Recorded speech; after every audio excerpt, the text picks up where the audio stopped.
দেখাইতে পারবে না, ঠিক কিনা? এমনকি আমি তো মনে করি করোনার যে পৃথিবীর লন্ডভন্ড অবস্থা, বিভিন্ন জন মন্তব্য করেছিল বাংলাদেশ যে ঘনবসতির দেশ, এই করোনার কারণে মনে হয় বাংলাদেশের মানুষ মশা এবং মাছির মতো মরবে, দাফন করার মতো জায়গা পাওয়া যাবে না, দাফন করার লোক থাকবে না।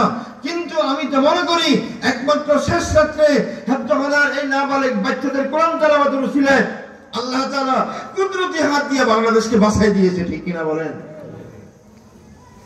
বাস্তবতা হলো যে এই সমস্ত শিল্পপতিরা আল্লাহকে ভয় না করে করোনাকে ভয় করেছে, আল্লাহর কাছে পানা চাওয়া ছাড়া নিজের আত্মরক্ষার ব্যবস্থা করেছে, তারাও বেশিরভাগ মারা গেছে, ঠিক কিনা বলেন?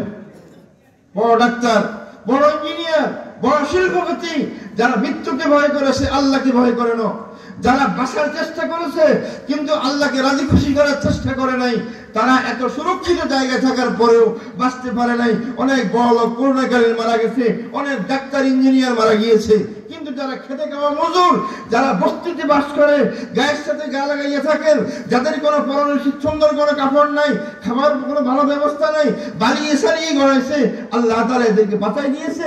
এরা করোনায় মারা গেছে খুবই কম, খুবই কম। বুঝা গেল? এই মাদ্রাসা এবং মাদ্রাসা তালিম ইলমগুলা আমাদের জন্য আল্লাহর পক্ষ থেকে রহমত স্বরূপ, ঠিক কিনা?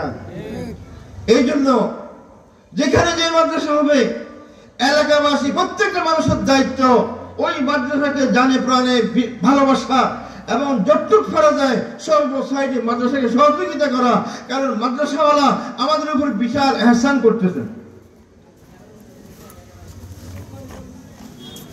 মাদ্রাসাওয়ালা মাদ্রাসা চালাইতে গিয়ে ভুল হবে না তা নয়, মোহতম সাহেব মানুষ, শিক্ষক যারা তারাও মানুষ, ইমাম সাহেব একজন মানুষ, খতিব সাহেব একজন মানুষ, তাদের ভুল হইতে পারে, মানুষ মাত্রই ভুল করে। আপনার আমার হাজার ভুল আছে, সেই তুলনায় আলেমের ভুল অত্যন্ত কম। আমি যতই বিদ্যান হই, আমার কাছে কোরআনের শিক্ষা নাই। একজন আলেম যতই খারাপ হোক, তার কাছে কোরআনের শিক্ষা আছে।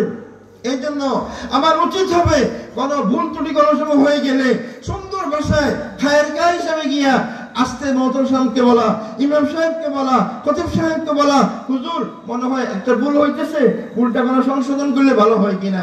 এটা হবে খায়ের গায়ে, এটা হবে মঙ্গল কামনা, এটা হবে আপনার ইনসানিয়তের পরিচয়, এটা হবে আল্লাহর বান্দার পরিচয়। না, আমরা কেউ আছি মাদ্রাসার ফিসা লাগছি তো লাগছি, মাদ্রাসাওয়ালা ভালো করলেও খারাপ, ইমাম সাহেবের ফিসা লাগছি তো লাগছি, ইমাম সাহেব ভালো করলেও খারাপ, খতিবের ফিসা লাগছি তো লাগছি, খতিবই খারাপ করুক ভালো করুক, সবগুলো আমার নজরে খারাপ আছে কিনা বলুন না এরকম।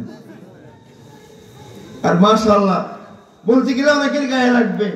আজকাল আমাদের মাদ্রাসার অনেক মাদ্রাসার সভাপতি